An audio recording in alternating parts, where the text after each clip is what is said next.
What is up, everyone? My name is Ryan Sheehan, and this is a video that you guys requested me to do on my Instagram poll. It is how I edit my photos. So I have my screen recording here, and we're just gonna go over that right now. Alright, let's get into it.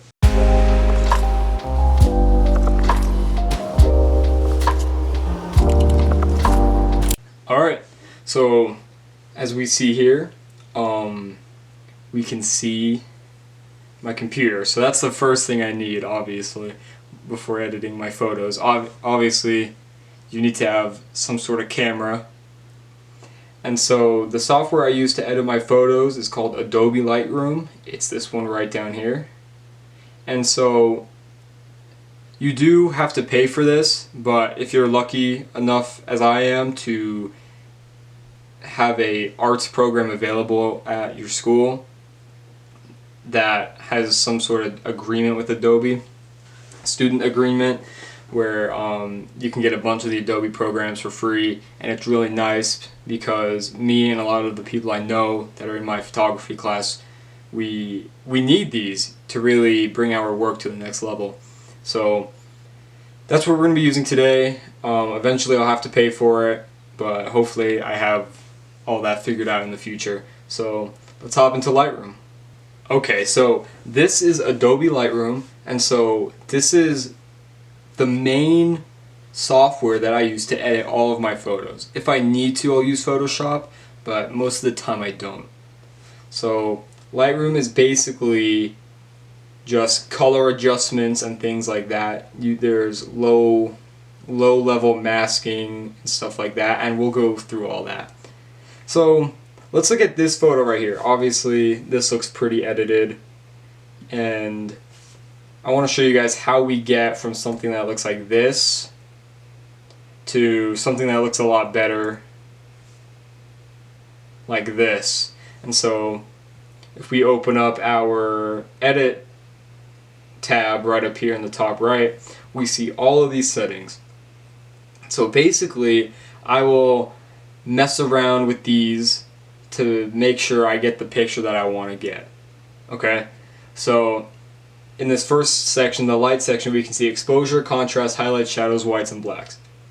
So basically what I did here, you can see I took the exposure down a little bit because so you're going for a feel, right? You want to go for your style, whatever. So technically this picture was exposed properly, but to get a more moody feel, which I wanted to go for, I just brought that down a little bit. Upped the contrast a lot, brought that up to 30. So if we see there, if we bring it back down, it just looks a bit flatter. It doesn't have as much depth as if we put that up to 30. As you can see, that looks a lot better. And shadows, highlights, that is another way of messing with the contrast a little bit, but you're just picking out the highlights or the contrast. So as we slide, the shadows are at 33, so if we slide it back to 0, it's just a little lighter. Shadows are a little lighter. It doesn't make that much of a difference, but when you're really going through and find. So as we drag the slider down, even more than I had it, it still looks okay, but I just feel it's too much. It draws your attention away from the main subject, which is that hood ornament. So let's undo that using Command Z to go back to 34. That's where we're at. Whites, change the whiteness of it. So yeah, just you gotta mess around with these till you get a general feel of what you want. Okay, so down here now we have the point curve. So with this, you can basically manually control how bright or dark certain parts of your image are. So here, here's the tone curve. So darker tones you can increase, see it pops up the shadow section. We can increase the shadows, or we can decrease the shadows, like make them lighter or darker. I tend to not use this that often. I know a lot of people love to use it. I just feel like I get the results I want just from the sliders up top.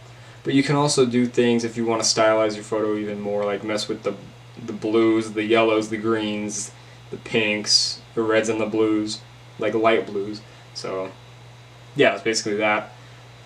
And next, we come down here to the color section, and this is where you can really change. This is like almost more important than anything we've talked about so far, because using this you can really you can completely change how your image looks. And so mainly through the color mixer, but first let's talk about the temperature, the tint, the vibrance, and the saturation. The temperature basically shows you how warm the light is in your photo. So as we drag the slider to the left, to the cooler section, we see our temp number go down, and we see the photo get way more blue than I would like it. And if we drag that slider over to the warmer side, so that light is getting more yellowish, more warmer, it kind of takes that blueness out of it. It takes the blue that I already had in it out of it. The temperature slider is mainly for correcting your white balance if you happen to mess it up when capturing your image. But you can also use it to stylize your photo, make it look more old-timey, whatever. The tint, I don't tend to mess with this too much, but this is very similar to temperature, except it's green or pink. Those are your options. So sometimes you may have a slightish pink tone that you want to neutralize, so that's when you would use that. Vibrance and saturation. So these are very interesting in that vibrance is basically a toned down version of saturation, and I'll show you what it does. So we drag up the vibrance, and it basically makes those blues and red, everything more intense, all the colors way more intense, but not as much as saturation does, because we dragged up the vibrance pretty high already and the photo still looks okay. But if we do the saturation a little bit, you can see how already intense it is, and we haven't even gone as far. If we drag that up even more, it starts to look pretty gross. Yeah, like that's just too yellow, and it just makes you want to throw up. So we reset that. The color mixer is where we can get pretty crazy. So all these interesting sliders, so you can change the aspects of specific colors. So see the hue here? The hue of the yellow colors I made a bit more orange. So if we bring that back down to 0, we should see all those yellows kind of get not as intense, not as orangey. I forgot where I had that at. Oh my goodness. Alright, are we still good? My camera battery just died, so I think we're fine. I think we're good. Back to what we were talking about. Yeah, so the hue messes with the color, like how purple you can... Yes. The luminance of a color basically decides how dark or bright you want that specific color. So if you see here with the yellows, there's a lot of yellow in this image. If we make that brighter, you can see all the yellow kind of gets brighter and more white. And if we bring it down, it all gets brought down. So you can just mess with that however you would want to. So color grading is something I am still learning how to use. I've started to do it on more of my recent shots. This shot's from about a month ago. So if we head over to a shot that I've done recently, okay, so here on this image we can see that I've messed with the midtones here. So I like this because you can specifically drop the midtones, which is not the shadows, not the highlights, but somewhere in the middle, the midtones as we call them. So basically with this you can really mess with the color of your midtones. So as you see, as I drag, it's not even intensified, but you drag this out, and then all your midtones will have this color grade to them. As we move down, we can see the effects panel, and in that panel is texture, clarity, dehaze, vignette, and grain. So these are all really important to really bring your photos to the next level. And I, obviously, by looking at this, I use these. And texture does basically what you think. It's gonna really bring out and enhance a lot of those edges and the textures in your images. So this is at 50. Let's bring this back down to how it originally was. Everything looks a little softer. It doesn't look as intense as it was before. So if we bring that back up, you can really notice it down here where the paint is chipping on this old rusty bus, that it just brings more texture. You feel like you can feel that image. You know what I mean? So you could even bring the texture down the opposite way and make your image look softer and more smooth and silky. One photographer that I like a lot who uses this is Valandez. I'll put his @ right here or whatever. He really likes to have really misty, soft light for his shoots, for his photos, and I think it's really cool. It really matches, it really goes well with his style. I forgot what this was at. Okay, 50. Clarity could be very interesting because a lot of really beginning photographers like to just jack it up, but you have to use it very sparingly. But trust me, I know the urge. I've known the urge to really jack up the clarity.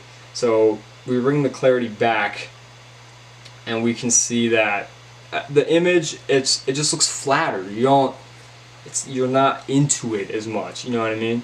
So as we bring that up, we see just there's almost more contrast. I don't even know how to say, but it kind of blurs, and I don't know, it just makes the photo look better, basically.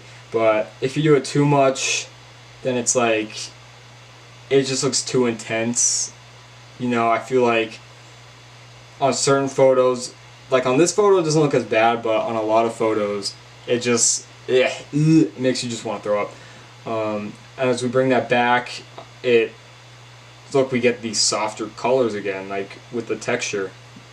And so if this is your vibe, I really like this vibe. I might actually do this in a photo later. But yeah, so you can get really creative with this stuff. It really allows you to broaden your horizons and what you can do. Okay, vignette is something I do almost every photo. This basically allows you to darken the corners of your image. So see, as you slide this down, it darkens those corners and puts more focus on the subject.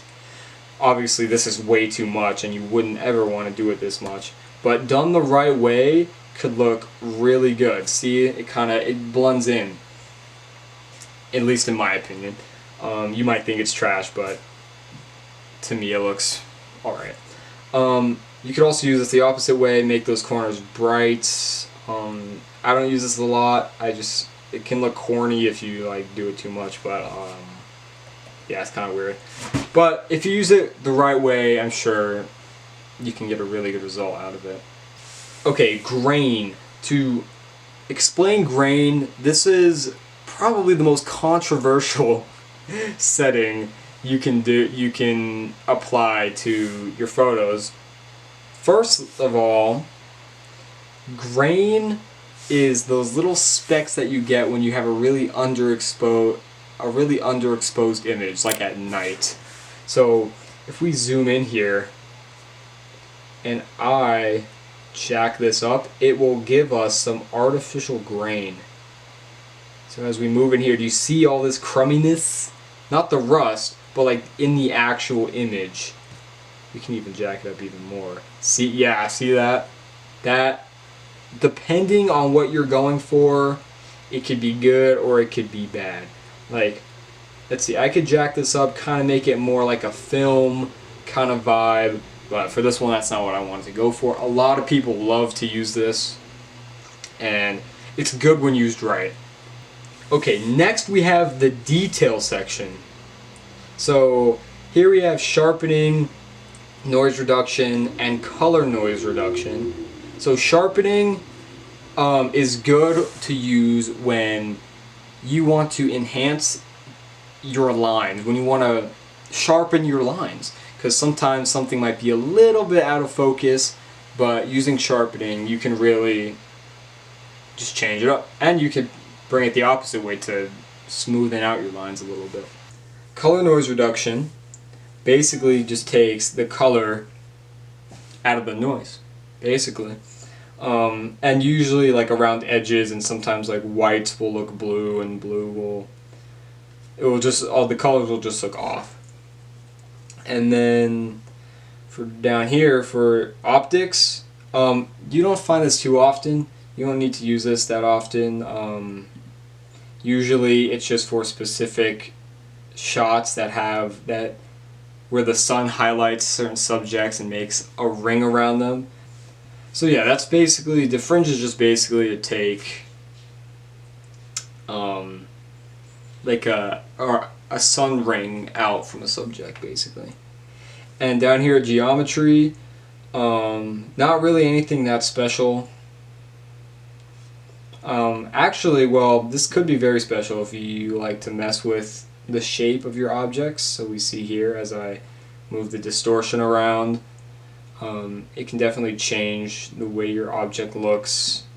So you have things like distortion, vertical, horizontal stretches it wide, rotate obviously rotates it,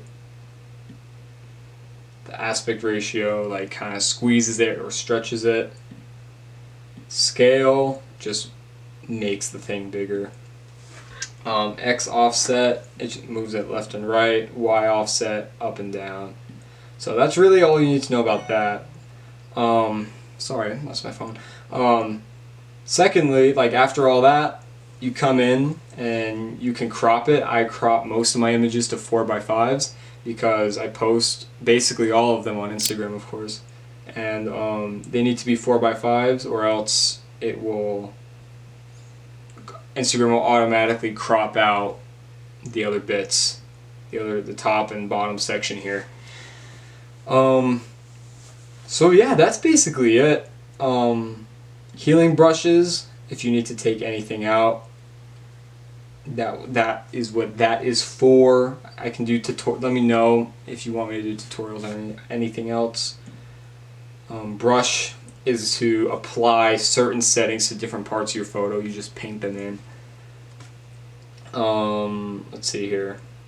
I use this a lot, a linear gradient. That is good for like darkening skies and things like that. You just pull that down and lower the exposure or any other setting you want to do. And same thing with radial gradients they're really good. I use these on faces a lot when I'm photographing models or clients. And yeah, that's basically it. And then after that, you should be set. After you get your desired results, you can go ahead and export your photo. I can make a video about the settings I use when exporting and all that stuff. Alright guys, that's basically it. I hope you guys liked the video. If you liked that picture I was editing, you can actually buy it as a print. There'll be a link in the description that will send you to my website, and there's loads of stuff on there that you can check out, my portfolio, whatever. Feel free to do that. There's also a link to my Instagram, so you can follow me on Instagram. And I hope you guys, I enjoyed making that video. I hope you guys like it. Subscribe if you feel like it. And yeah, that's basically it, guys. Thank you for watching. I'll see y'all later. Peace.